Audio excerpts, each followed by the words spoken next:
bem-vindo aqui, é uma grande alegria estar aqui junto com o senhor para nós debatermos os temas, né, sobre o que está acontecendo agora no meio jurídico e no meio político.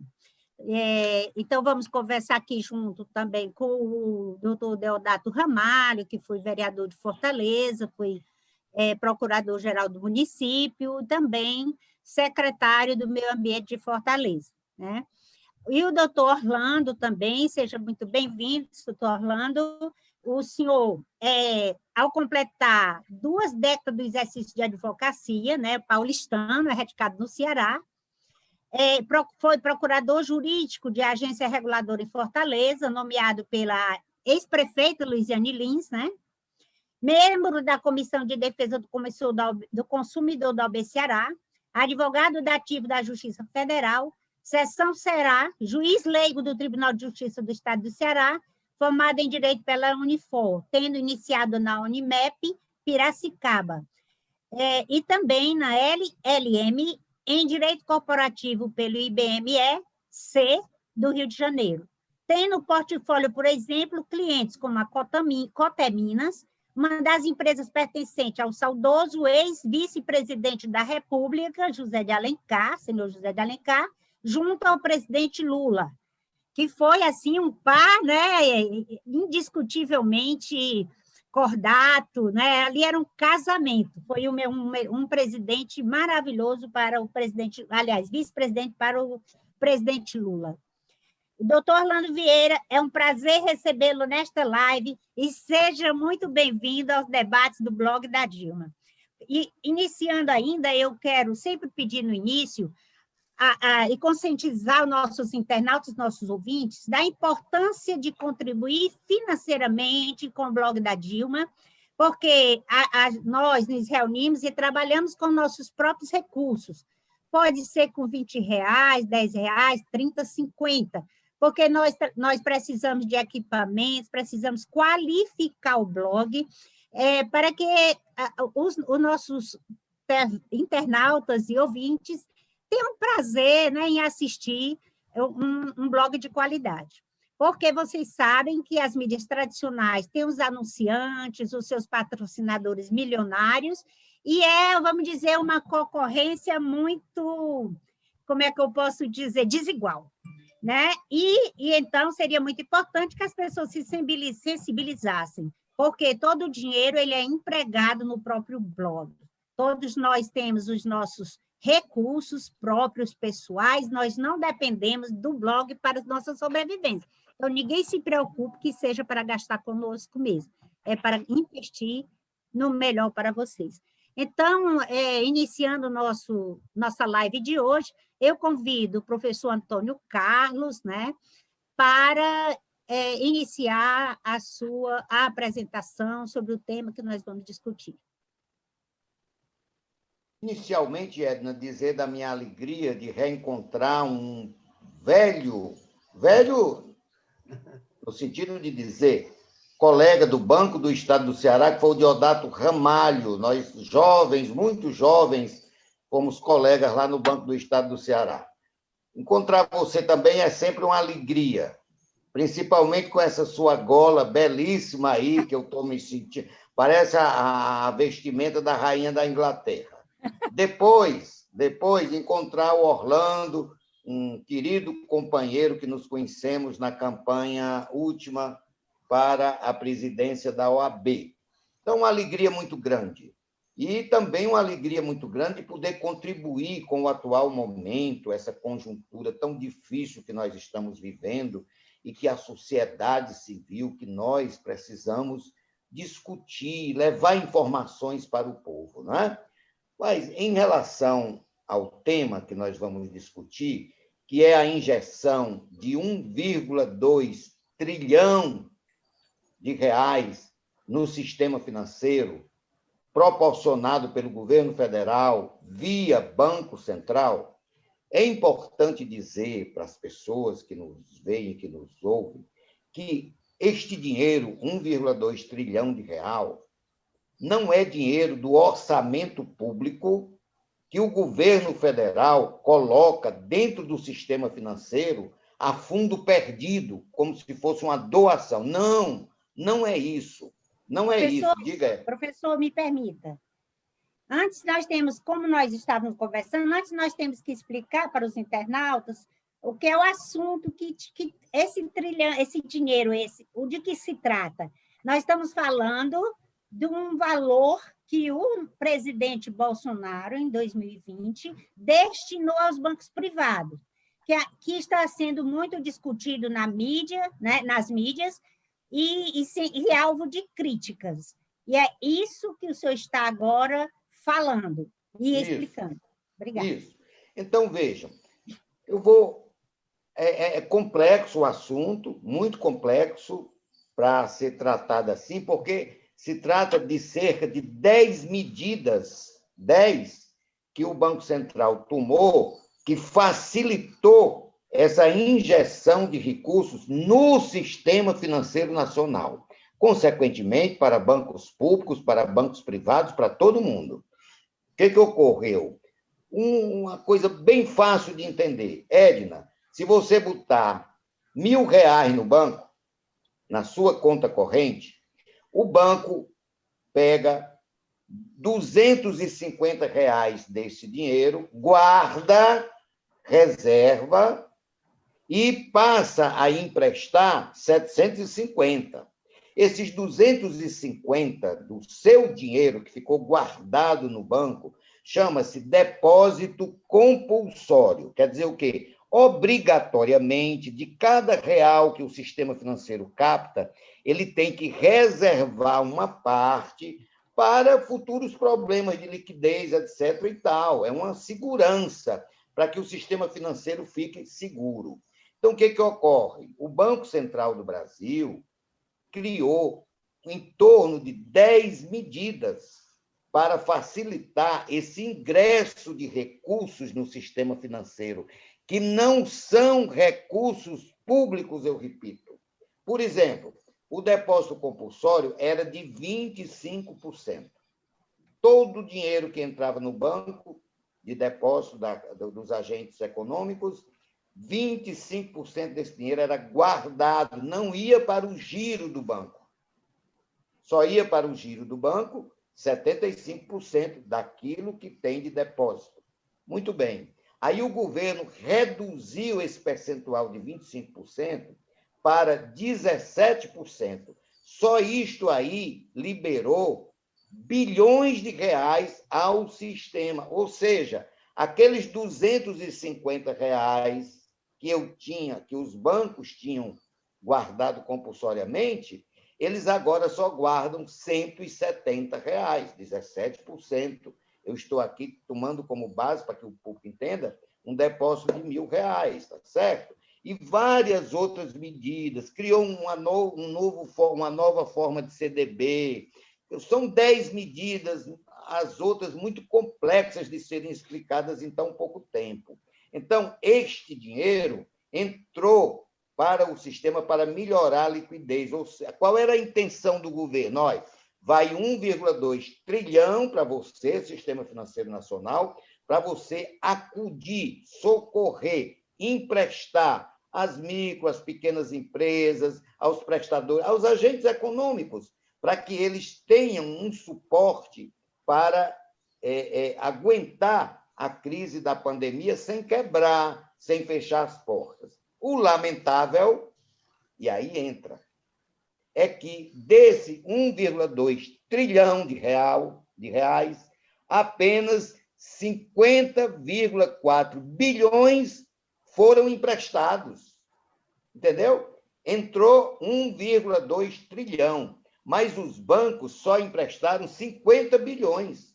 Esse diferencial inteiro ficou no caixa dos bancos. E o que eles fazem com esse dinheiro? Eles compram títulos do governo federal e ganham uma rentabilidade da taxa Selic, que hoje está em 2,75. É aí que foi o desvio. Bancos ganharam e continuam ganhando muito, muito e mais dinheiro. O governo facilita, ele pega a sobra de caixa, compra títulos do próprio governo lá nos leilões que tem no Banco Central, de venda de títulos e tal, e o governo passa a pagar aos bancos 2,75% ao ano, que é a taxa Selic. Pronto, isto é inaceitável.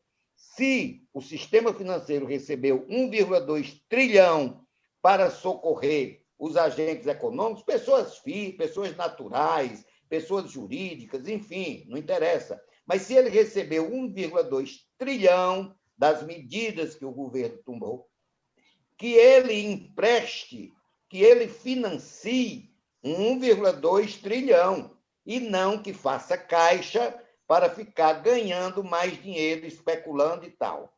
Este é o desvio seríssimo que eu acho, está entendendo, Edna? Agora, quanto às outras medidas, tem um overhead. Olha, é complicado explicar para o povo o que é um overhead, tá? Tem várias outras, tem operações compromissadas e tal. Eu me fixei na questão do depósito compulsório, que didaticamente é bem fácil do pessoal entender. Agora, e dentro desse pacote de medidas, existe também a possibilidade do Banco Central emprestar dinheiro aos bancos, viu? Emprestar, não é doar, empresta. E qual é a garantia que o Banco Central quer desses empréstimos? Os próprios papéis de captação de recursos passam a garantir, ou seja, vamos dizer que Edna aplicou R$ 1 milhão, acho que é pouco, a Edna tem mais do que isso, a Edna aplicou R$ 1 milhão num CDB. Aí, aquele CDB vai garantir o empréstimo ao banco, ou seja, se por acaso o banco não pagar ao Banco Central, ele tem aquela garantia, ele tem aquele lastro, ele tem aquele crédito, tá certo? Em linhas gerais, e para iniciar o nosso debate, é isto. Agora, eu pediria, Edna, que pela ordem você passasse a palavra ao Deodato Ramalho, que também é um bancário, trabalhou comigo no BEC, depois foi para o Banco do Brasil, para ele secundar essas minhas explicações iniciais. Então, muito bem, obrigada. Eu achei excelente, a sua explicação foi bem didática. Eu, que nunca trabalhei em banco e também tenho dificuldade de entender essas operações, e fiquei simplesmente, foi muito esclarecedor para mim, e eu acredito que também para os nossos internautas. Obrigada. Deodato Ramalho, por favor.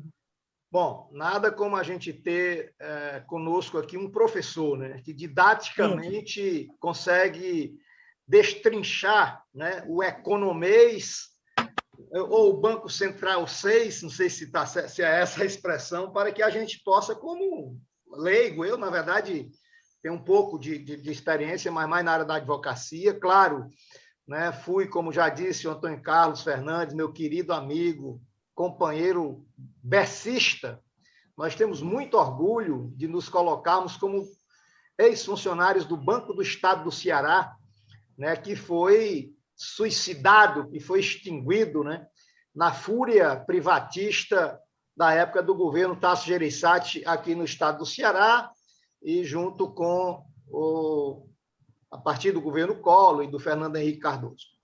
Então, é um prazer imenso rever esse meu amigo, que, para além de tudo, além de ser um professor muito qualificado, né, tem uma característica que é fundamental nesse momento tão difícil que a gente vive. É um homem que trata das coisas sérias e das coisas duras com muito bom humor. Tem um fio de humor extraordinário e é sempre muito bom conversar com ele. E eu tenho, inclusive, a alegria também de ter sido seu colega e de ter o meu filho, que é advogado, Deodato José Ramalho Neto, que é muito amigo do filho dele, que é procurador, né, da Fazenda Nacional, e parece que ainda está em Brasília. Como é o nome dele?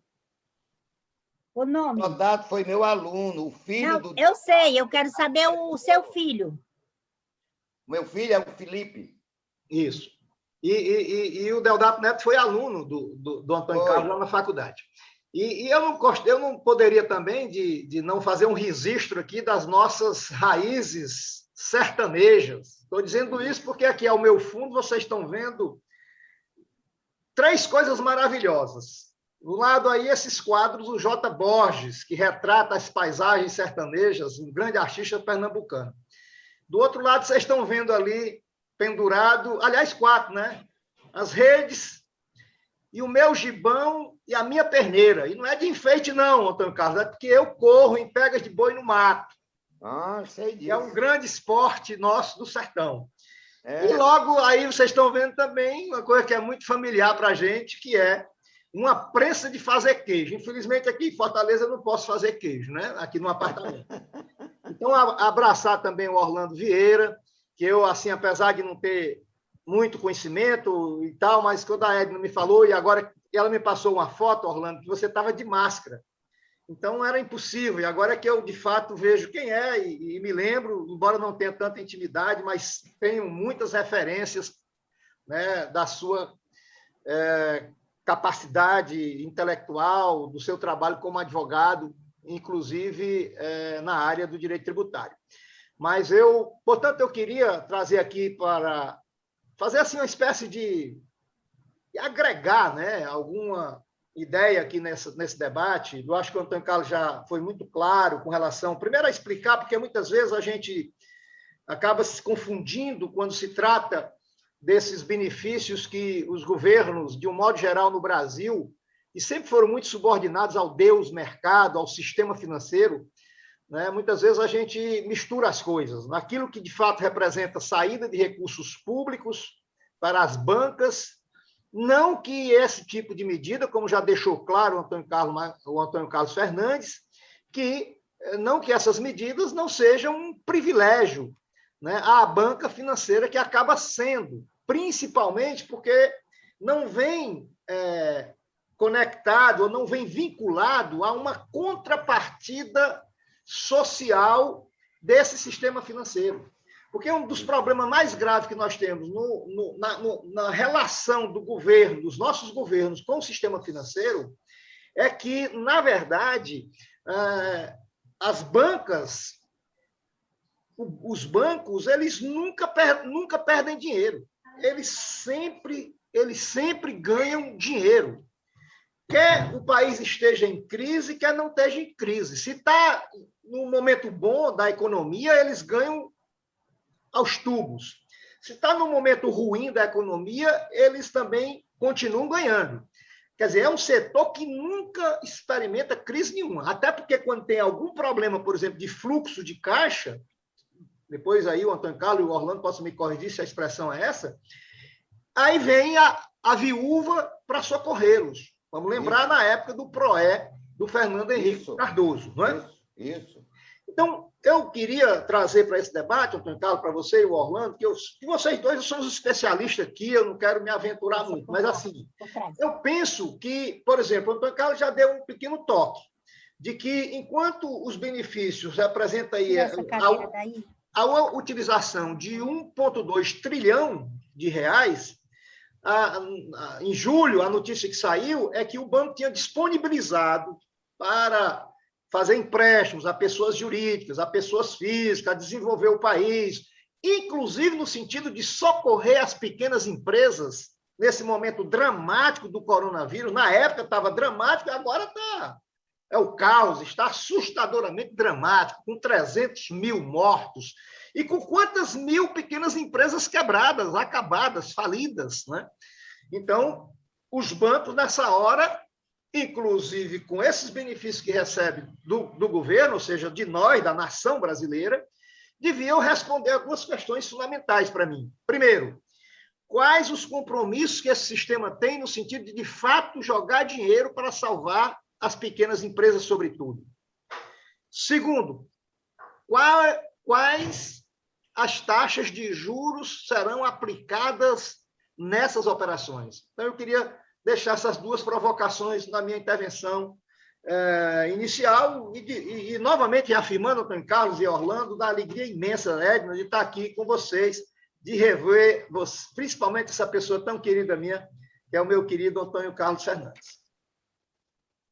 Obrigado. Pronto, doutor Orlando, depois dessa explicação desses dois, né, dessas duas pessoas queridas e de Notável saber. Então fica o senhor, doutor Orlando Vieira, à vontade para dissecar esse assunto. Perfeitamente, perfeitamente. Obrigado, doutora Edna Teixeira.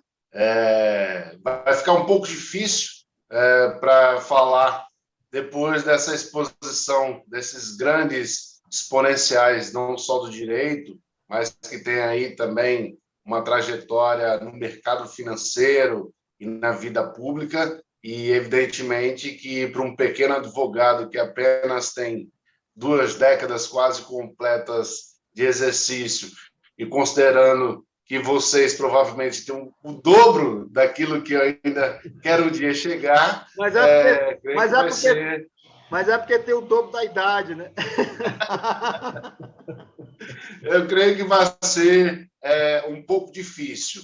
Mas me permita, doutora Edna, antes de a gente avançar no assunto, e eu fiz algumas anotações e quero também compartilhar um pouco daquilo que eu conheço sobre esta matéria, fazer algumas considerações iniciais. Em primeiro lugar, pelo privilégio e honra de estar podendo participar deste debate, né, que é veiculado e vinculado ao blog da Dilma, né, que exerce a sua função social, de engajamento social, de desprendimento pessoal, não só da senhora, como do professor Antônio Carlos, como do doutor Deodato Ramalho, mas todos aqueles que fazem parte do suporte, né, e que contribuem direto ou indiretamente para que esse projeto vá à frente e que seja esse mais um canal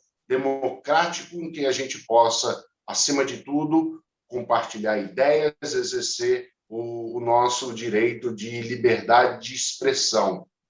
Quero me dirigir ao professor Antônio Carlos, um dos meus mentores na Universidade de Fortaleza, a quem tive não só o privilégio de ser seu aluno como ouvinte, né, para reforçar os conhecimentos em direito do trabalho, em processo do trabalho, mas que também tive a honra, né, e a oportunidade que me foi dada de somar esforços aos trabalhos numa campanha à diretoria, presidência da OAB, em que eu pude me acostar a ele e a gente pôde realmente compartilhar os bons tempos da vida acadêmica, de modos também que me permita as deferências ao doutor Deodato Ramalho, advogado emblemático, uma das grandes referências que nós temos no estado do Ceará.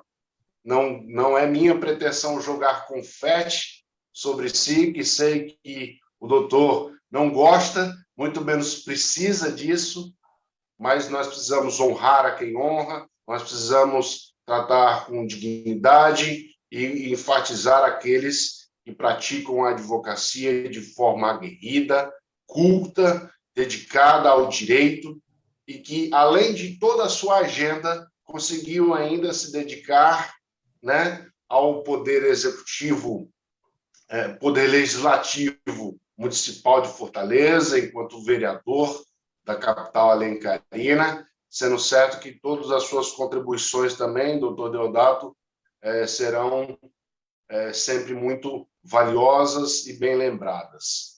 Além disso, eu quero me dirigir às pessoas que nos assistem nesse momento, em especial aos negros, aos pardos, aos índios, aos amarelos, aos de todas as outras etnias que não seja branca, inclusive aos estrangeiros que nos vêm de fora do Brasil ou que aqui estão, para me solidarizar, infelizmente, contra um ato nefasto praticado por um representante da Presidência da República, do gabinete da Presidência da República, em que, infelizmente, um assessor ontem praticou um ato verdadeiramente horroroso, que remete a algo que já tem sido por demais combatido que é uma tentativa de impingir uma supremacia branca, da qual nós não compactuamos, não aceitamos. E neste momento de solidariedade, eu quero, inclusive, ilustrar que eu estou vestido com um paletó cuja a lapela encontra-se dobrada para dentro, e eu vou lhes demonstrar que não há a menor necessidade, nem nunca poderia ter sido feito tal gesto, ainda que obsceno, para poder ajustar a lapela de um paletó.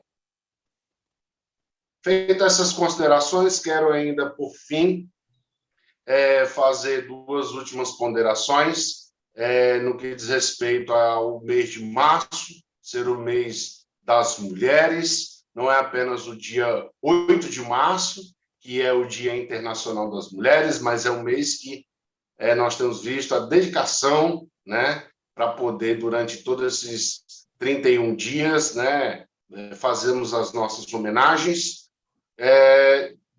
debitando esta data, em especial a doutora Edna, e principalmente a ex-presidente da República, Dilma Rousseff. E ainda quero também fazer uma deferência por ser o mês do consumidor também, com que comemoramos o aniversário do Código de Defesa do Consumidor, e esta matéria, senhoras e senhores, né, também diz respeito ao interesse dos consumidores de buscarem nas portas dos bancos empréstimos e financiamentos decorrentes desta ação do Poder Executivo Federal, do presidente da República, Jair Bolsonaro, em destinar verbas, recursos, para que, então, os bancos pudessem, né, fomentar empréstimos aos seus clientes, correntistas e todos aqueles que precisassem de acesso ao crédito. Nós já sabemos que o Superior Tribunal de Justiça, inclusive, já possui súmula dizendo que o Código de Defesa do Consumidor se aplica aos contratos bancários. Então, não podia deixar de fazer essas deferências. Queria lembrar, inclusive, daquilo que o professor Antônio Carlos e o doutor Deodato falaram, né, sobre a forma como o Banco Central empresta aos bancos privados. Muito provavelmente, professor, isso seja através de emissão de debêntures ou algum outro instrumento que se preste a garantir a operação. Quero lembrar, inclusive, que esta indumentária que estou, de paletó azul, camisa branca e gravata vermelha, remete ao nosso saudoso ex-vice-presidente da República, José Alencar, cujas cores que estou utilizando faziam parte do seu fardamento de segunda a segunda. É homem industrial, é um homem empregador, é o homem patrão que foi o primeiro que estendeu a mão ao presidente Lula, em que o presidente Lula o convenceu que seria possível criar uma sinergia entre trabalhador e empregador. E da mesma forma que então veio a iniciativa privada para a administração pública, através, por exemplo, do ex-vice-presidente José Alencar, é que então o próprio, inclusive, o estimulou a fazer a abertura de crédito para os micro e pequenos empresários. Isso ele sendo industrial. Ocorre que aí, passados todos os anos, o governo, através de Bolsonaro, empresta esse dinheiro, destina recursos, põe na mão do Banco Central, mas nós não vemos esse dinheiro na mão do MEI, microempreendedor individual, nós não vemos na microempresa, nós não vemos na empresa de pequeno porte. O acesso a crédito, e devo lhes dizer que, por exemplo, uma das minhas áreas de atuação é também projetos de financiamento. Nesse sentido, posso lhes dizer que eu atuo junto ao BNDES, né, captando recursos para empresas privadas junto àquela instituição, mas, em verdade, eu lhes digo, o BNDES está de portas abertas, aguardando gente para poder vir buscar recurso. Ocorre que eu desafio, em tempos de pandemia, que uma única empresa tenha realmente conseguido acesso ao dinheiro que está, então, no BNDES, destinado pelo Banco Central. Eu desafio alguém, empresário, pequeno empresário, você, pequeno comerciante, dizer que você conseguiu, num banco privado, onde você tem uma conta corrente, ainda lá, pessoa jurídica, que você conseguiu algo acima do que capital de giro, aquele crédito giro. E eu duvido que você tenha conseguido, se obteve, com condições favoráveis de pagamento, carência, juros e garantias. Há de se dizer, e eu reporto aqui aos meus estudos, que, coincidentemente, eu escrevi um artigo que está publicado no meu LinkedIn sobre debêntures incentivadas pelo governo federal, que elas seriam isentas de imposto de renda. Quero lhe dizer que essa medida do governo federal foi, coincidentemente, em 2016, a época da gestão da presidente Dilma Rousseff. De lá para cá, senhoras e senhores, nós não tivemos nenhuma medida semelhante àquela que realmente estimulasse. E quero dizer mais, professor Antônio Carlos, devolvendo um pouco daquilo que nos ensinou, há de se dizer que o dinheiro que fica guarnecido no Banco Central, que então não é realmente usufruído por aqueles que tomaram empréstimo, esse dinheiro que fica com os bancos, ele sofre ganho de capital, valorização, juros, correção monetária, e sabe quem é que vai experimentar estas benesses? As próprias instituições financeiras privadas que já receberam esse recurso. Isso. Quando esse dinheiro voltar para as contas do Tesouro Nacional, senhoras e senhores, ele volta o valor original. Eu não posso dizer se é o valor presente. Eu não quero fazer essa confusão, eu quero apenas que as pessoas entendam que se o Banco Central destinou 100, o banco privado vai capitalizar esse dinheiro, vai transformar em 130, e na hora que fechar a porta para devolver esse dinheiro, o banco privado não vai devolver os 130, ele vai devolver 100. Com quem fica os 30? Acho que não precisamos dizer mais. Além do que, permita ainda uma observação a título de BNDES, e nós precisamos fazer justiça com a história. Quando o governo Bolsonaro assumiu, uma das suas vedetes era abrir a caixa preta do BNDES. Vamos abrir a caixa preta. Tem coisa errada aí. Ocorre que tudo foi passado a limpo a título de auditoria, a título de comissões parlamentares de inquérito, e absolutamente nada foi encontrado. Orlando, deixa eu lhe interromper só para lembrar que, inclusive, dessa auditoria, o governo federal gastou uma pequena fábula, uma fortuna, a pretexto de descobrir o que tinha na tal caixa preta, que depois se verificou que estava tudo absolutamente regular, não é? É verdade, doutor Deodato, na intervenção que fez, e, inclusive, quando foi encerrado o relatório dessa auditoria, por coincidência, eu estava no Rio de Janeiro, na sede do BNDES, bati uma fotografia, inclusive com a mesma gravata, e perguntei: Cadê a caixa preta? Quem vai pagar a conta da auditoria internacional? Deve ter sido um pouco barata, porque, salvo engano, foi pela PwC, PricewaterhouseCoopers. Não tenho tanta certeza se foi esse mesmo nome. Mas vamos em frente.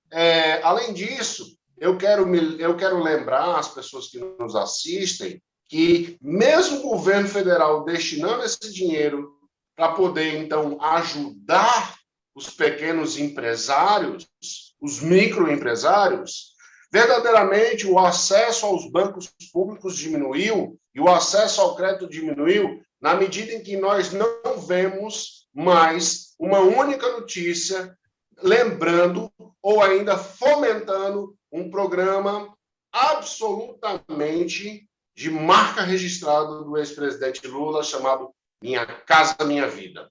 Não tem mais dinheiro, tanto para empresa que vai levantar casa, quanto para pessoa, para mutuário que quer tentar pegar dinheiro emprestado para poder financiar a sua própria casa, a casa própria. Além disso, o Constru Caixa, devo lembrar, ninguém nunca mais ouviu falar, não é verdade? Todos os jornais que todos nós lemos, inclusive muitos deles são abertos, ninguém fala. Era aquele dinheirinho que era soltado, então, pela Caixa Econômica, para que a pessoa pudesse pegar, financiar para reformar a casa. E agora, em tempos de chuva, ficamos todos com pena daqueles que estão tendo aí seus imóveis assolados, não é? São essas as informações iniciais. Eu peço perdão pelo tempo em que eu acabei fazendo essas exposições, mas, a princípio, é o que eu gostaria de declinar. Obrigado. O senhor foi brilhante, doutor Orlando, e usou o tempo adequado, não se excedeu, foi o tempo suficiente para o senhor explicar tão bem. Para mim foi uma aula, né? Eu aprendi nesse momento, e acredito que os internautas estão se deleitando se alimentando desse conhecimento que o senhor trouxe, que o senhor discorreu com início, meio e fim, abordando o tema que nós havíamos conversado, fechando muito brilhantemente. Muito obrigada. E agora nós gostaríamos que passar para o professor Antônio Carlos para falar sobre o que o Deodato falou e a gente continuar esse nosso debate. E também, lógico, o doutor Orlando. Olha, Edna, eu complementaria uma pontuação que o Deodato Ramalho fez. Gastou-se, Orlando, 50 milhões com a auditoria internacional para não encontrar absolutamente nada de errado no BNDES. Mais uma fake news, mais uma mentira do governo Bolsonaro. E ainda pontuar que o spread bancário no Brasil, ou seja, a diferença entre o que o banco paga para você botar o seu dinheiro lá e o que ele ganha quando você toma dinheiro emprestado lá, pode variar um pouquinho, porque isso é muito dinâmico, mas é o segundo maior do mundo. Em nenhum lugar do mundo, spread bancário é tão grande quanto aqui no Brasil. Então, foi dito aí, e eu quero realçar, o Deodato enfatizou bem isso, não há setor mais privilegiado na economia brasileira do que o bancário. Paulo Guedes está aí para isto. Ele é de banco. Todas essas medidas que favorecem demais os bancos, tem o dedão grande dele. Viu? É preciso que a sociedade se conscientize disso. Banco é necessário num sistema capitalista como o nosso? Então, eu não estou sendo contra banco. O que eu estou dizendo é que não precisa eles ganharem tanto dinheiro. Queria também dizer para o Orlando, porque ele tocou nesse assunto, que realmente a maneira dos bancos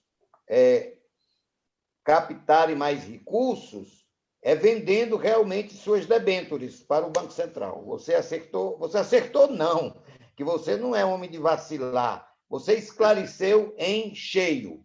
E queria dizer, por último, Edna, para pontuar essa minha fala, para terminar, que foi muito. Eu gostei, eu mesmo estou gostando desse debate, porque o Deodato enfoca umas coisas, eu enfoco outras, e o Orlando outras, e todas se complementam. Então, para usar a expressão do Fernando Henrique Cardoso, o conjunto da obra, Edna, está muito bom. Vamos melhorar ainda mais. Me permita, doutora Edna, um pequeno parêntese, considerando que a senhora é a mediadora, né? Então, precisamos pedir licença à mediadora, a presidente de mesa que conduz os trabalhos, não é? Mas a professora Antônio Carlos, só pegando um gancho daquilo que o senhor falou sobre o nome Paulo Guedes, e até então as pessoas publicamente nunca souberam, de uma forma geral, quem era Paulo Guedes, né? Aí veio, através do Bolsonaro, o nome Paulo Guedes, né, ao holofote, né, veio o nome Paulo Guedes, e aí quem tiver um pouco de curiosidade, tempo, para poder saber um pouco mais quem é Paulo Guedes, para justamente complementar essas informações do professor, de que ele era um homem que veio do mercado financeiro, e nada mais coincidente que o governo federal tenha destinado essa vultosa quantia para que os bancos administrassem, ele sendo um homem de banqueiro, né? Vindo de carreira de banqueiro, não de bancário, como as autoridades aqui já foram, não é? E aí, quem quiser saber um pouco mais, eu recomendo um livro que chama Sonho Grande, cuja autora se chama Cristiane Correia, em que conta, por exemplo, a trajetória empresarial do Jorge Paulo Lemann, que é um dos donos da Ambev. E esse livro ele traz informações valiosíssimas do currículo profissional de Paulo Guedes junto ao mercado financeiro. Quem tiver oportunidade vai realmente assim ter um espanto, né? E aí, simplesmente, lá está o homem que é o dono do posto Ipiranga, né? Como Bolsonaro gosta de dizer, mandando dinheiro para banco. Era isso. Edna, deixa eu só aproveitar, né, dentro desse contexto, né, da minha primeira fala, principalmente, e agora com a explicação bem precisa do amigo Orlando sobre, de fato, aquilo que eu provocava com relação a esse aspecto, né, de que o sistema financeiro nunca perde. E, na verdade, nós, o povo brasileiro, é que sempre estamos, né, correndo atrás do prejuízo em todas as situações, até mesmo quando o governo, nessa relação com o sistema financeiro, pretensamente abre medidas que, em tese, poderiam ser para beneficiar a população, o desenvolvimento econômico e social do país.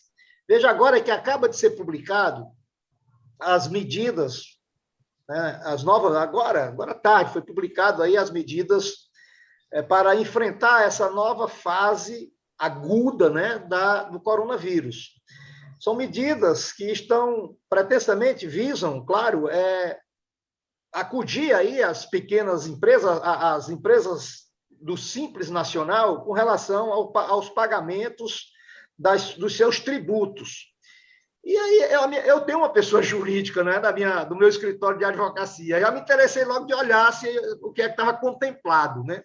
E qual não foi a minha surpresa? Que o benefício que está chegando agora, ou essa flexibilização aí, para dar um respiro para as pequenas empresas do Simples Nacional, é daqui para frente. Ou seja, se a pequena empresa prestou um serviço, tirou uma nota fiscal, por exemplo, em janeiro, em fevereiro, em março, e se esse tributo já tiver vencido em março, até o final de março, ele está fora, ele não está contemplado. Só vai contemplar os pagamentos que estão previstos para abril. Então, olha aqui, sabe, aí faz uma publicidade medonha da medida como um grande benefício para poder, né, de fato, contribuir para que essas pequenas empresas possam sobreviver nesse momento tão dramático, né? Como eu disse, com 300 mil mortes de pessoas humanas, que é o mais importante, né? É o mais importante, que é o que se devia, de fato, tentar evitar, a morte, né, física do cidadão, da cidadã, do jovem, da criança, etc. Né? E com outras milhares de vidas jurídicas de empresas que, de fato, estão indo aí à bancarrota por conta, sobretudo, da irresponsabilidade criminosa, desse verdadeiro genocídio que é representado pelas políticas desse governo negacionista, que continua negacionista, que apenas por uma questão de, sabe, de sobrevivência política busca enfeitar ali, de dizer que ele não está mais dizendo que quem toma vacina não vira jacaré, dizendo que tem que usar máscara, né? Aliás, isso aí já foi uma das mais novas, eu diria, a mais recente, né, vitória para a nação brasileira do nosso grande presidente Luiz Inácio Lula da Silva. Porque bastou aquela primeira entrevista, aquela coletiva do presidente da República, que falou muito sobre essa questão da pandemia. Meia hora depois, esse que diz que máscara faz mal à saúde, que diz que vacina, quem tomar vacina vira jacaré, de repente apareceu dando uma entrevista usando máscara. Né? Mas tudo realmente da boca para fora. Pois não, Orlando? Me acosto às considerações do Deodato, o que diz respeito a esse pacote tributário que saiu agora no apagar das luzes, não é? Lembrando que nós temos a Lei 14.020, de julho do ano passado, que foi, na realidade, uma norma federal que serviu para poder tentar proteger ainda o emprego e renda de uma forma geral.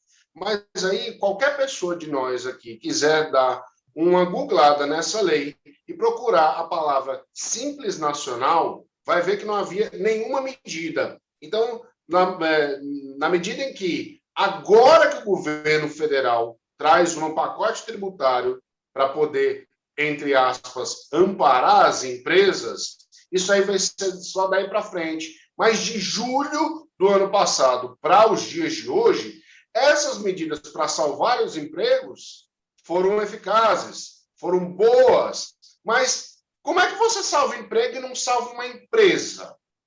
E ainda tem mais, só para complementar, Deodato.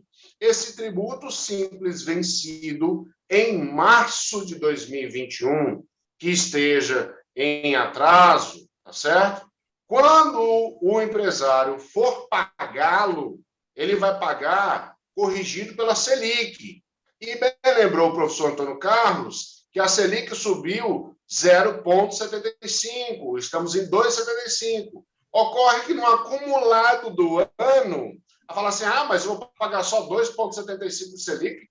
Isso aí não é nada, né? Isso aí não é nada. Usar a palavra que, na verdade, o ministro Pazuello usou hoje, que saiu hoje na mídia, né? De que o pessoal chegava no final do ano pedindo um pichuleco lá para o ministério, para o ministro Pazuello, mas aí a pessoa então vai pensar, Bolsonaro é um pichuleco pagar 2,75 só de Selic, sendo que nós estamos pensando agora, que ela já majorou, e mais vamos pegar um acumulado de 12 meses, por exemplo, é onde vai haver aplicação da Selic, então essa conta fica muito maior, ou seja, mais uma vez, o governo federal tem uma oportunidade de governar de uma forma adequada aos interesses de toda a população, né? Mas não o faz. Em contrapartida, me permita só para concluir essa questão tributária, Deodato, eu fiquei assim bastante incomodado, horrorizado das pessoas utilizando pechas sobre o governador Camilo Santana, equiparando ao presidente Bolsonaro, que foi declarado, então, também uma pecha de genocida, né? O Camilo é genocida porque decreta lockdown, né? Vamos lembrar que o governador Camilo Santana deu uma redução e isenção de IPVA, tá certo? Camilo Santana deu uma redução de pagamento de ICMS, tá certo? O prefeito Dr. Sarto fez o pacote de medidas tributárias também, zerando juros e multas sobre os débitos tributários e não tributários da Prefeitura de Fortaleza, ou seja, então, aqueles que são opressores, né? Governo do Estado do Ceará, Prefeitura, né? Fazem esse pacote de atendimento, porque realmente, se não fizer isso, não recebe nem o principal. Se não entra dinheiro nos cofres de município e de governo do Estado, quebra. Não faz mais nada.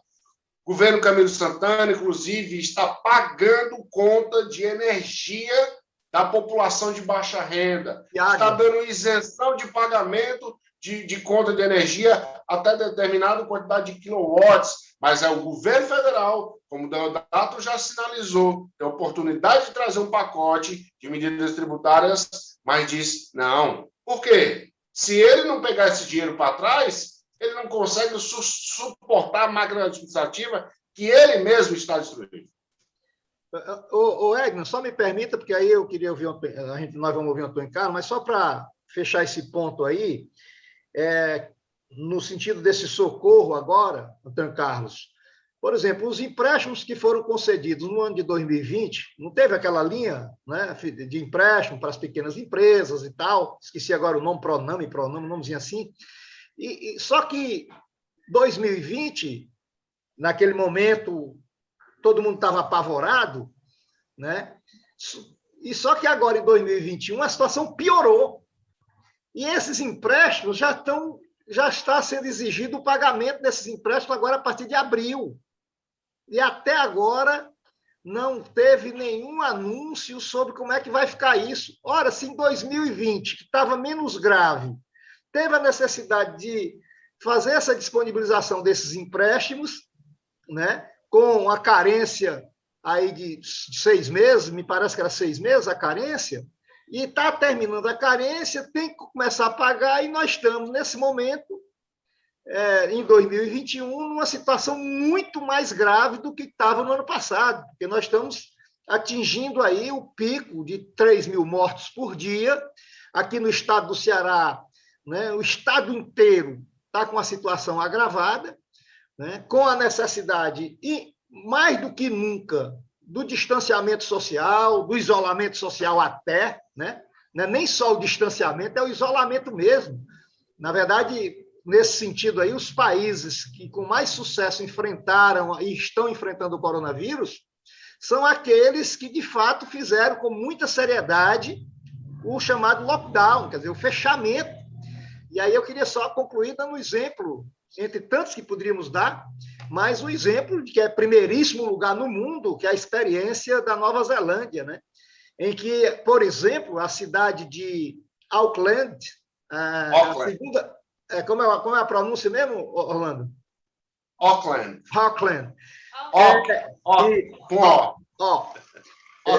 Eu, um dia desse, ensaiei muito, que a gente fez uma live com o meu amigo Zé de Abreu, e ele estava morando lá, né? E ele várias vezes tentou me fazer dizer esse bendito nome e eu não conseguia, mas enfim. E lá, que é a segunda maior cidade da Nova Zelândia, ocorreram agora, em torno de 20, 30 dias atrás, depois de que estava tudo mais ou menos não, estava tudo controlado, foi detectado, Antônio Carlos, 3 casos de coronavírus, não foi morte. Ocorreram 3 casos. Imediatamente o governo fechou a cidade de novo. E por isso, praticamente, não tem mortos pela Covid, coisa insignificante, felizmente, no caso lá, por exemplo, da Nova Zelândia. Então, é uma diferença muito abissal, né, de como as coisas são tratadas. Eu vou me permitir dar uma de aluno atrevido aqui, professor, me antecipar aqui a sua fala para complementar mais essa informação valiosa do Deodato no que diz respeito ao vencimento dos contratos de empréstimo, Deodato, que você falou, e vou me reportar a uma matéria que saiu, uma notícia que saiu exatamente agora no dia 19 de março, né, no jornal Diário do Nordeste, capitaneada pelo jornalista Egídio Serpa, no Caderno de Negócios, anunciando que o governo federal, né, propôs medidas para poder refinanciar a dívida de FNE, que talvez seja um desses contratos que você possa estar se referindo, mas eu já vou poder complementar dizendo que por exemplo, uma modalidade desses contratos de empréstimo, que inclusive ele já tem muitos deles até mais de 30 anos que foram celebrados. Mas observe só como o governo realmente não consegue agir em defesa, né, para poder dar um auxílio, estender verdadeiramente a mão aos empresários, à classe empresarial, para não dizer só, está favorecendo o patrão. Favoreceu, tentou ajudar o empregado no ano passado, com a lei que eu falei, 14.020, e agora, sabe por quê? Porque esta negociação desses contratos de FNE só serão cujos contratos tiverem sido vencidos até 18 de dezembro de 2020. Ou seja, os contratos que estão papocando, a gente gosta de dizer isso aqui no Ceará, né? Papocando agora, no mês de agora, tá certo? Não vão poder ser contemplados com essa benesse. O cara só quer pegar do ano passado. Gente, do ano passado para cá, quantas empresas já quebraram? Porque não tem dinheiro para mais nada. Quem milita na área empresarial sabe muito bem disso. Então, assim, eu não consigo compreender como uma medida que saiu agora, dia 19 de março, contempla débitos até dezembro de 2020. E por que não incorpora o de 2021? Bem lembrado, Deodato. Tem alguma coisa errada. Tem alguma coisa errada. Vou parafrasear o ministro Marco Aurélio, e por vezes não é compreendido, nós sabemos que por vezes também, né, comete lá os seus devaneios, mas ele sempre foi muito sábio a dizer, e várias vezes eu ouvi dizendo, né, diretamente no plenário do Supremo Tribunal Federal: tempos estranhos estamos vivendo. Vamos lá, Edna.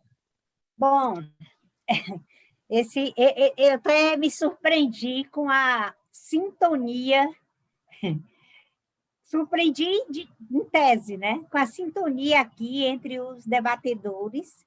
Estou muito feliz de ter tido assim ter sido iluminada em convidar o doutor Orlando para participar, e depois o Deodato, que eu convidei em cima da hora, né, Deodato?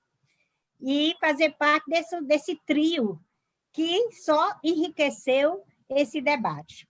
Bom, e depois eu vou passar para o professor Antônio Carlos, e com ele nós vamos encerrar, a não ser que alguém ainda queira fazer alguma consideração, porque eu quero dizer para vocês que, apesar de eu ser a mediadora, eu não exerço uma mediação rígida, e vocês veem que nem necessitou de eu mediar tanto. As coisas fluíram, vocês foram falando entre si, e eu aqui aprendendo, e eu, por nem um minuto, me tive vontade de interromper, porque foi assim como se, vamos dizer, uma sintonia tão grande que um falava, o outro completava. E quando vocês estavam falando sobre tributos, né, e só para registrar, há muito eu fico pensando por que, e relacionado aos bancos, por que em todos os países do mundo os bancos pagam imposto sobre o lucro, né?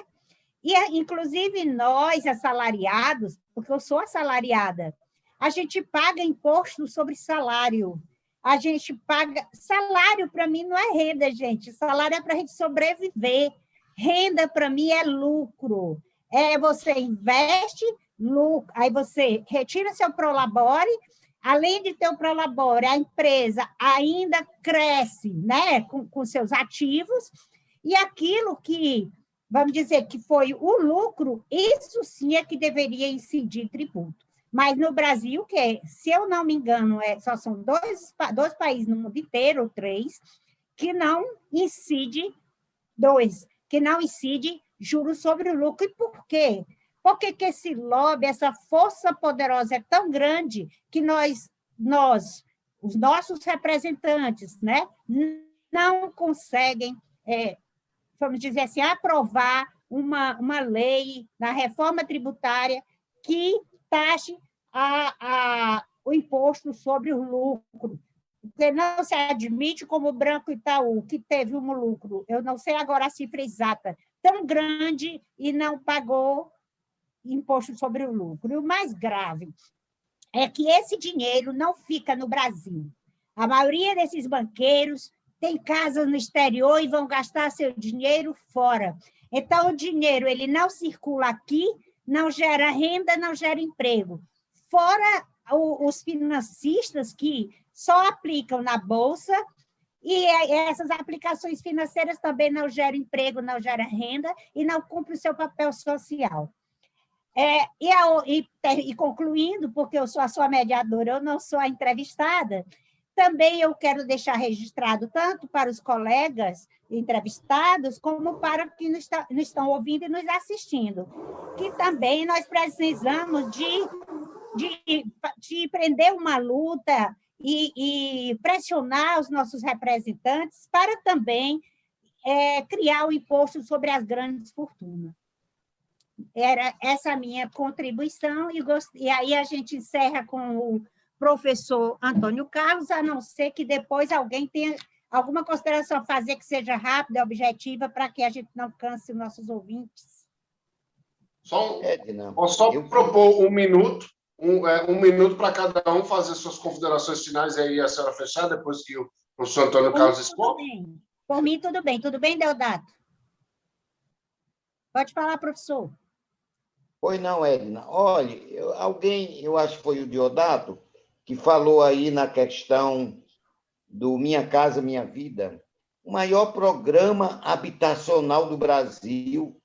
Nenhum governo anterior, nem somando todos os anteriores, construíram tantas habitações como no programa Minha Casa Minha Vida, que acabaram. Queria lembrar, igualmente, Deodato, você que é do interior, como eu, que se não fossem essas cisternas dos governos Lula e Dilma no interior do Estado, com os 7 anos de seca que nós tivemos, o interior do Nordeste estaria todo desabitado. Igualmente, suspenderam o programa das cisternas no Nordeste. Por último, eu quero contar a vocês da minha emoção, porque eu estava sobre uma ponte que tem sobre o Rio Jaguaribe, lá na minha cidade, eu sou de Jaguaribe, quando as águas da transposição do Rio São Francisco começaram a chegar por lá. Eu nasci e me criei na beira daquele rio, e eu sei como era quando a água ia chegando. Ia crescendo devagarinho, mas agora, com a chegada das águas do São Francisco, o rio Deodato ele enchia assim com uma velocidade tão grande que o olho nu via.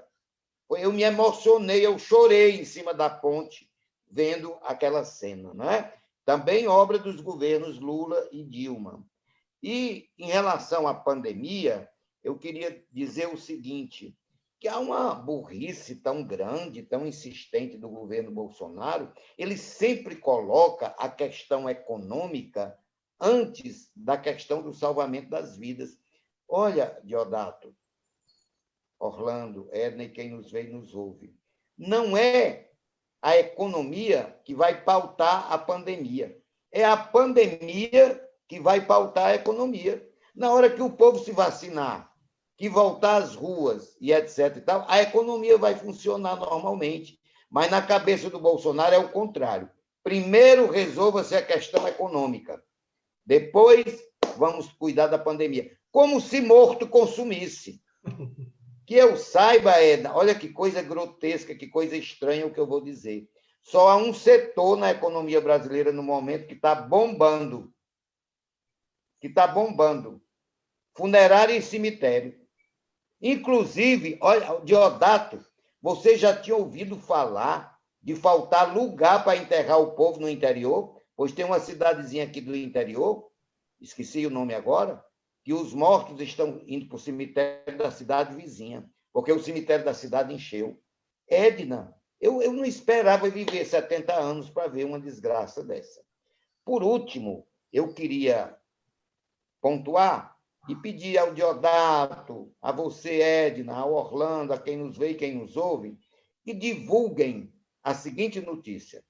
Aos 39 minutos do dia 23 de março agora, eu entrei com uma ação popular preventiva para que Bolsonaro não crie aquele Ministério Extraordinário da Amazônia sem estudos prévios, sem planejamento, sem dizer quanto vai aumentar a despesa e quanto será a fonte da receita, e que não nomeie o Pazuello para nenhum cargo com foro privilegiado, porque, recentemente, o presidente Lula não pôde ser ministro da Casa Civil de Dilma, porque Gilmar Mendes entendeu que era para dar foro privilegiado para ele. Cristiane Brasil não pôde ser ministro do Trabalho do governo Temer por motivos parecidos, desvio de finalidade. E agora, já no governo Bolsonaro, Ramagem não pôde ser diretor-geral da Polícia Federal por motivos também semelhantes. E eu entro com a ação popular, aos 39 minutos do dia 23 agora. Pois Diodato, no mesmo dia, Orlando, a AGU já contestou a ação. A ação já está contestada, Edna, antes de qualquer despacho do juiz. Agora, de toda forma, eu achei isso bom, viu, Orlando? Porque a questão agora está oficialmente sob júdice. No minuto que a AGU contestou, o governo tomou conhecimento. E o senhor Bolsonaro não poderá criar este tal ministério ou nomear o Pazuello para qualquer cargo com foro privilegiado, prerrogativa de função, que é o nome técnico, enquanto a questão não for decidida. A juíza da 22ª Vara da Seção Judiciária do Distrito Federal sequer se pronunciou ainda sobre a liminar que eu pedi, mas o governo já contestou a ação, sob o pálido argumento de que o que eu pedi não poderia ser pedido pela via da ação popular, e sim por uma outra via jurídica. Que todos nós, advogados, sabemos que quando a gente não tem um bom argumento para contestar ou para peticionar, a gente faz o quê?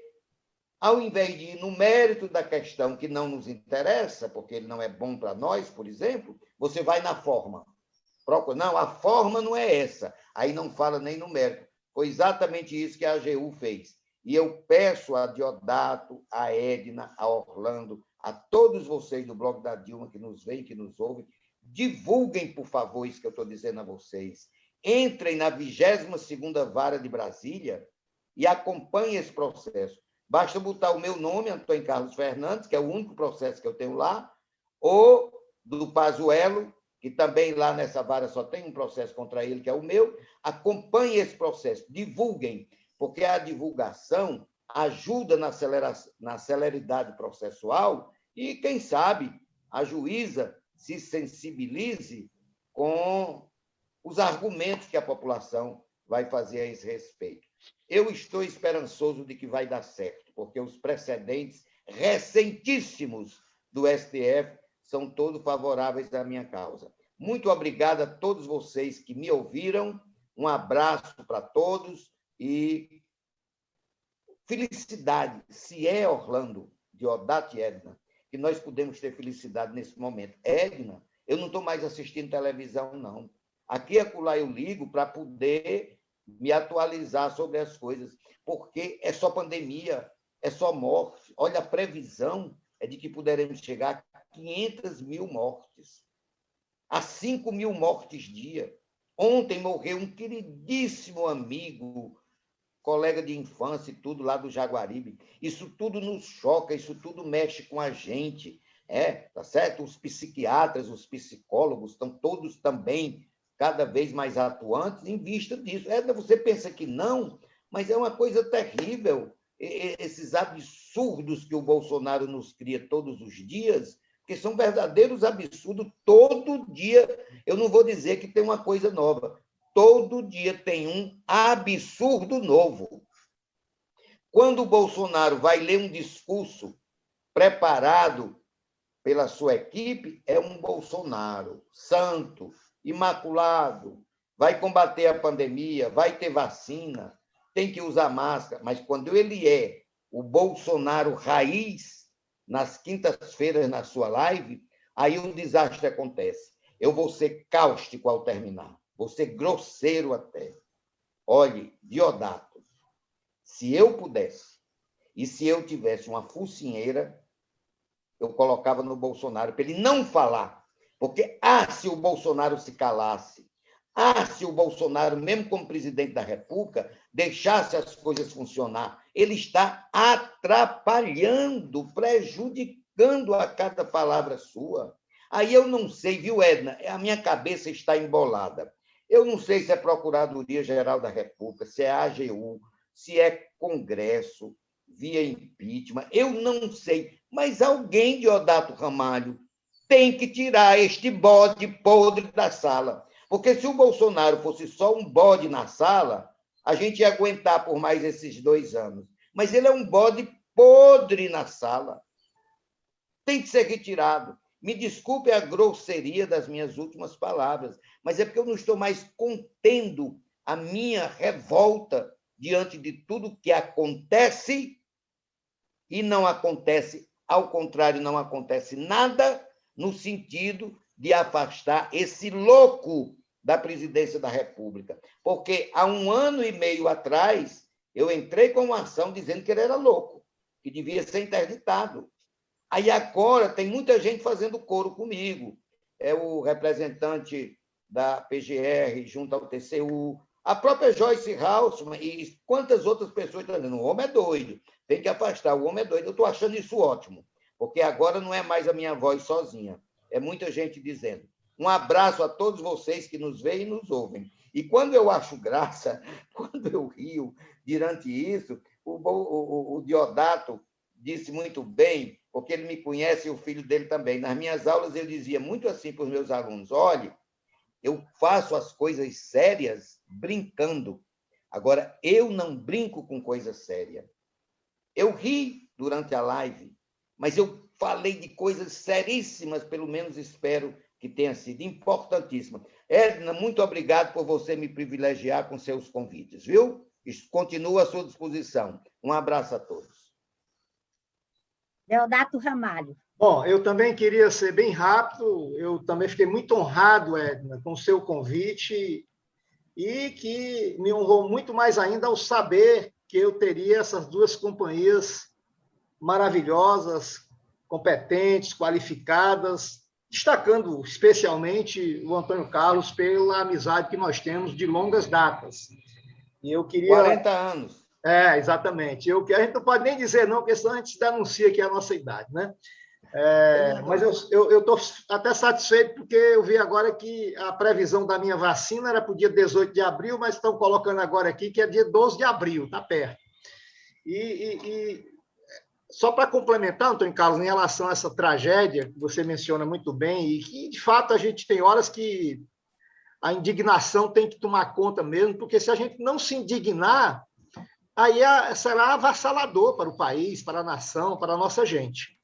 mas eu diria que você está até sendo muito otimista com o número que você deu de 500 mil. Eu tive a oportunidade, dessa semana, colocar no ar, na Rádio Liberdade de Boa Viagem e na Rádio FM Canudos de Boa Viagem. Aliás, esse nosso programa aqui, sábado, de 12 às 14 horas, vai estar na Rádio Liberdade AM 1310 de Boa Viagem, Ceará. E no dia seguinte, na FM Canudos, que é uma FM comunitária. Qual é a...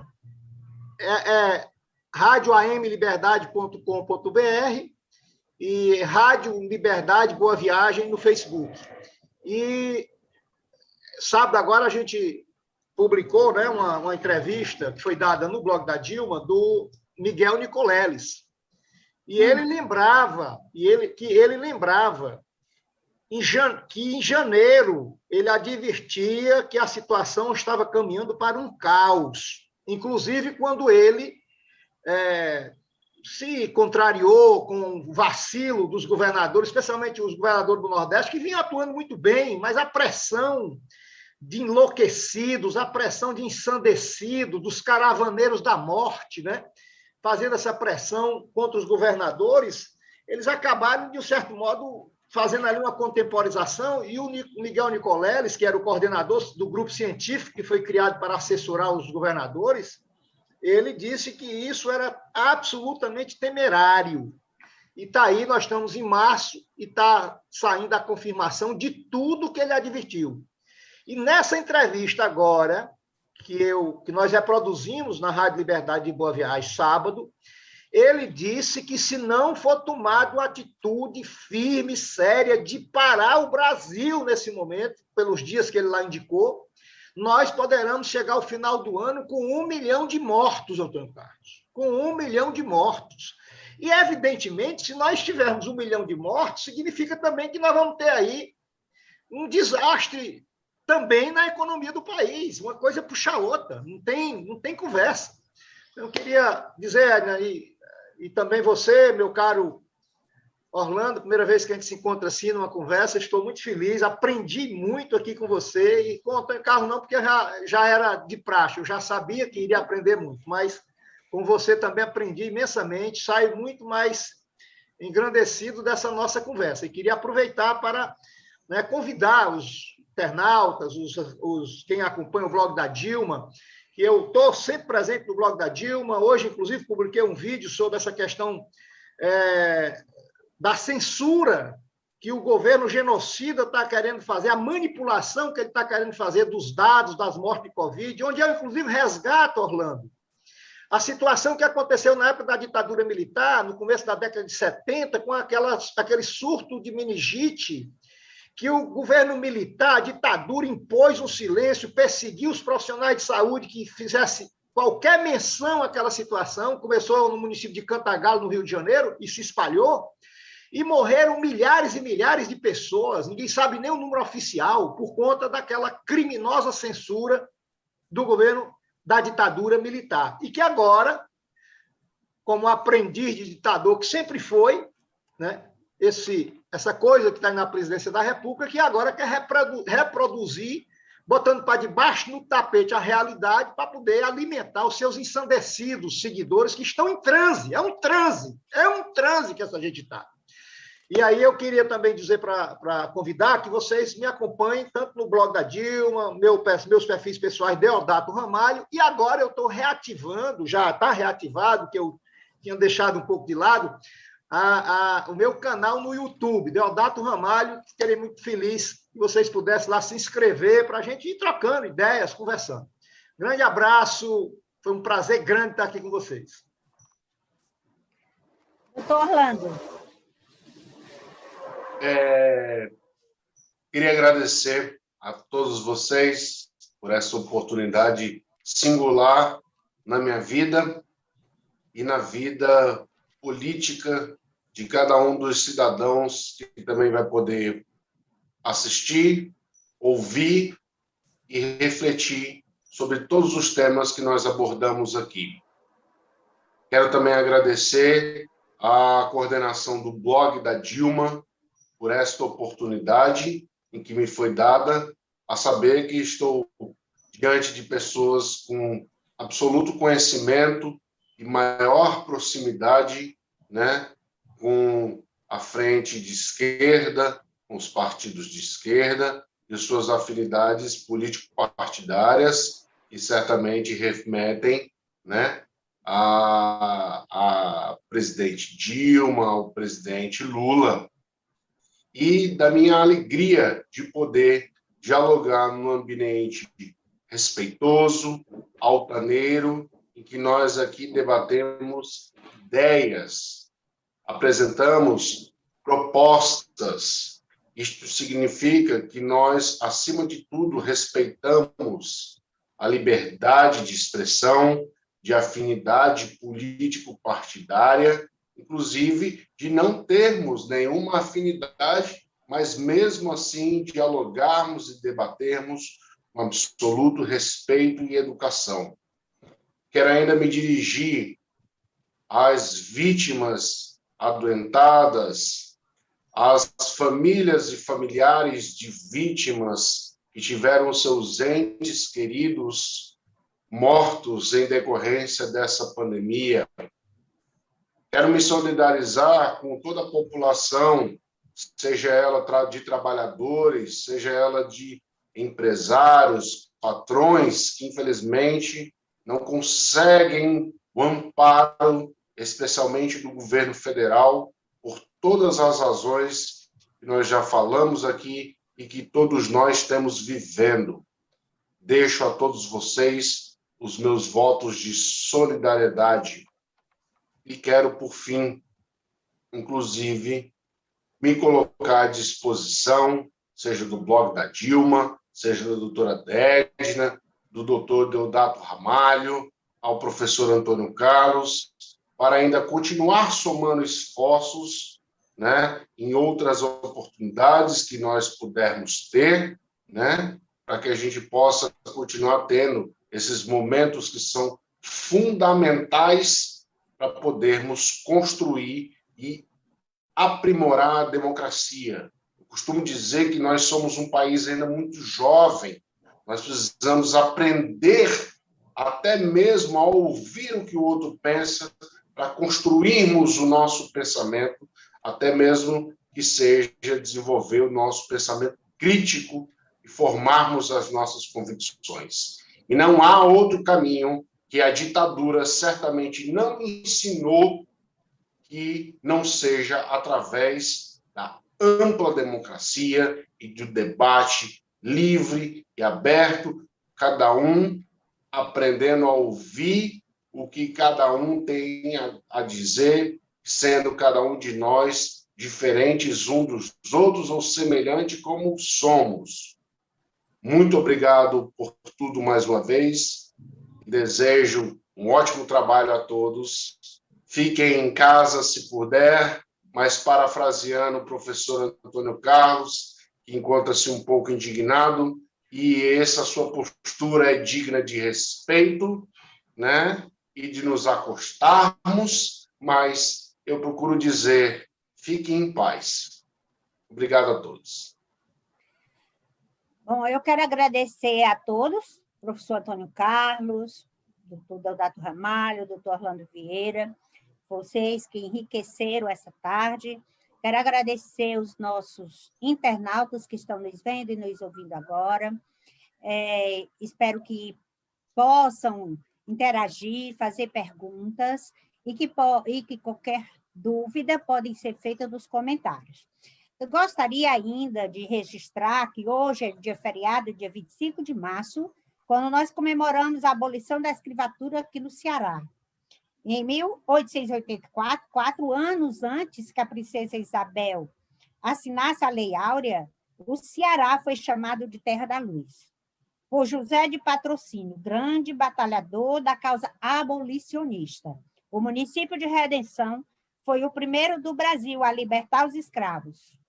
Então, eu não poderia deixar de registrar, porque isso é motivo de orgulho para nós cearenses, né? A outra coisa que eu gostaria de registrar também hoje que eu não poderia deixar de registrar e de falar para vocês deste livro. Tereza, valeu a luta.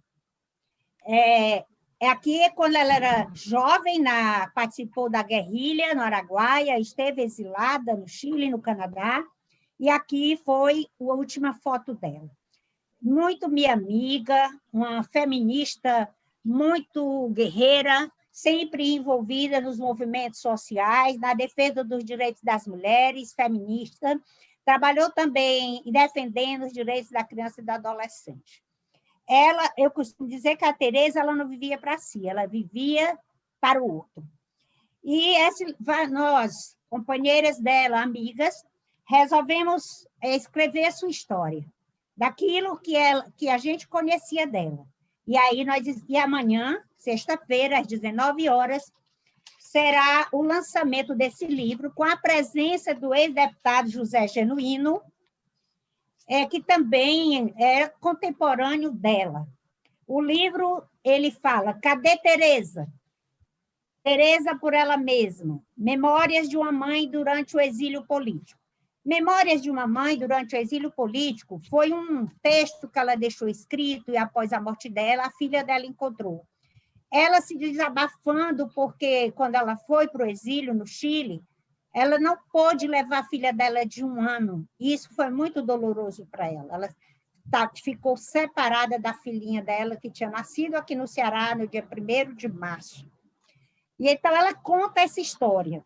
E depois tem Com o Pé na Estrada, Uma Década de Conquista para as Mulheres, a primeira presidenta eleita no Brasil, Morei aqui, ali, viajei para lá e para cá, porque ela era pernambucana, morou aqui, esteve no Chile exilada e no Canadá por 7 anos. Lá ela teve 2 filhos. O restaurante Maria Bonita, que era um local onde encontro da esquerda e progressistas.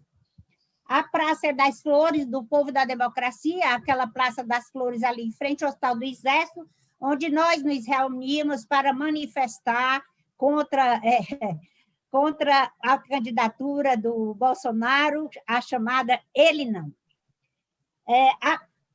Em Viagem para o Outro Mundo, é um título, e O Afeto das Amigas. O Afeto das Amigas é o capítulo onde estão todos os depoimentos de suas amigas. A Larissa Gaspar, do PT, fez um depoimento, a secretária de Justiça e Cidadania, doutora Socorro França, também fez um depoimento aqui. Esse livro vai ser vendido pelo preço de R$ 26,00, mas a nossa intenção foi homenagear a Tereza Cavalcante, que lutou contra a ditadura.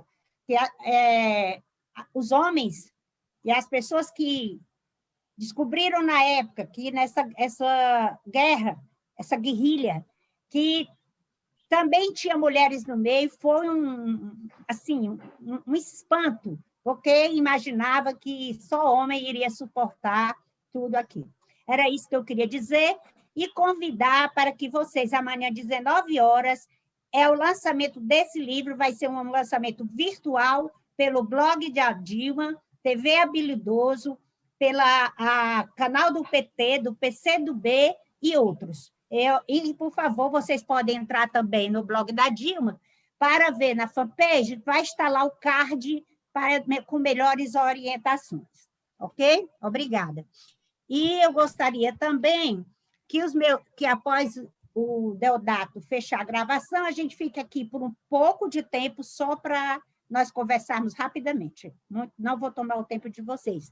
Mais uma vez, obrigada ao blog da Dilma, ao Daniel Pira, obrigada a todos vocês e aos ouvintes e às pessoas que nos veem agora.